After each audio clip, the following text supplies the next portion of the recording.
হঠাৎ খবরের কাগজ ফেলে দিয়ে আমাকে করলে নমস্কার।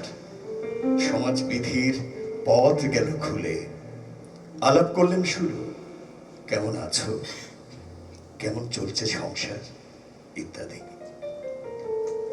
সে রইল জানালার বাইরের দিকে চেয়ে, যেন কাছের দিনের ছোঁয়াচ পার হওয়া চাহনিতে।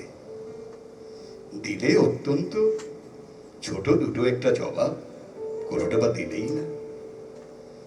বুঝিয়ে দিলে হাতের অস্থিরতায়, কেন এসব কথা, এর চেয়ে অনেক ভালো চুপ করে থাকা। আমি ছিলাম অন্য বেঞ্চিতে ওর সখীদের সঙ্গে।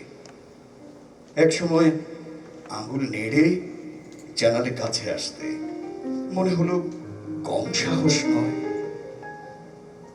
বসলুম ওর এক বেঞ্চিতে। গাড়ির আওয়াজের আড়ালে বললেন মৃদুস্বরে, কিছু মনে করো না, সময় কোথা সময় নষ্ট করবার। আমাকে নামতে হবে পরের স্টেশনেই, দূরে যাবে তুমি, দেখা হবে না আর কোনোদিনই।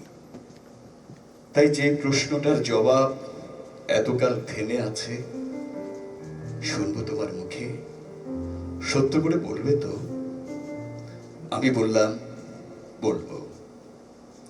বাইরের আকাশের দিকে তাকিয়েই শুধলো, আমাদের গেছে যেদিন, একেবারেই কি গেছে, কিছুই কি নেই বাকি? একটুকু রইলেন চুপ করে, তারপরে বললেন, রাতের সব তারায় আছে দিনের আলোর গভীরে।